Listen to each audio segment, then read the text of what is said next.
Mga ka-farmers, nandito tayo sa kabilang area natin. Dito sa ating malalaking mga puno ng lakatan. So yan. Ngayon ay nagpapadilif tayo dito ng mga dahon na tuyo at saka yung mga tama ng sigatuka. So yan.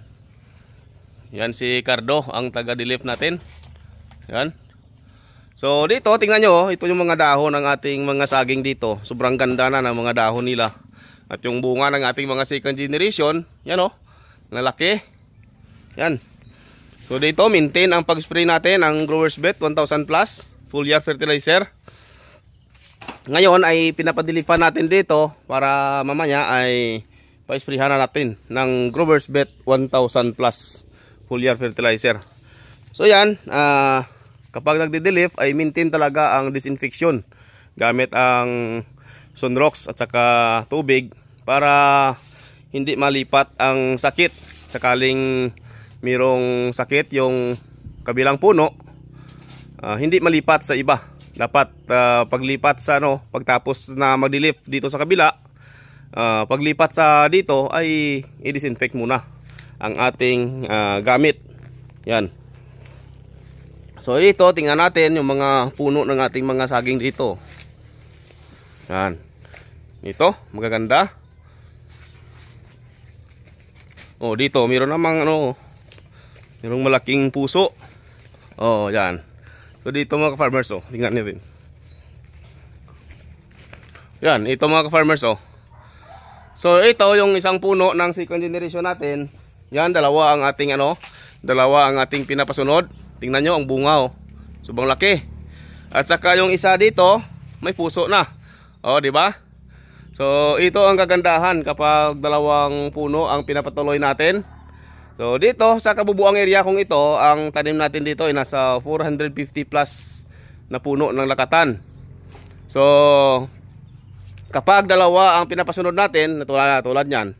Kapag dalawa ang pinapasunod natin, ibig sabihin, ang mangyayari ay magiging 900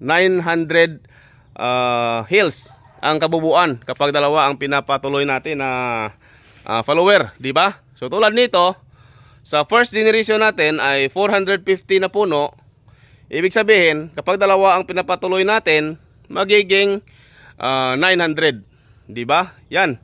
So hindi naman pari-parehas na ganito kalalaki ang ang bunga na binibigay ng ating saging. Meron ding ibang medyo maliit, pero kahit mag-average lang tayo dito ng 10 to 15 kilos per bunch ay bawing-bawi na tayo.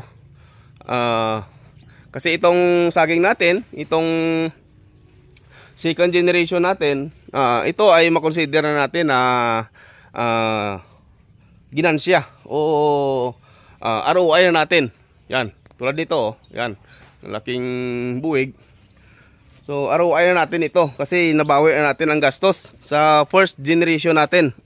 So ngayon, ito naman ang alagaan natin. Ito ang alagaan natin sa full year fertilizer natin na Growers Bet 1000 Plus. And then, maintain lang natin ang abono every month. Tsaka yung damo dito, medyo mayabong na naman. Pero kapag tuloy-tuloy ang pagganda ng panahon, ay pa-sprayhan natin ito ng contact herbicide para makontrol natin ang damo. So sa tindig ng saging natin, okay na okay. Sa dahon, maganda. Yan, sa bunga, although na hindi pa tayo dito nagbabalot, pero okay naman ang bunga. Quality naman ang bunga. So kumikita tayo dito sa bunga, and of course kumikita din tayo sa mga subwal na binibigay ng ating mga saging. So yan.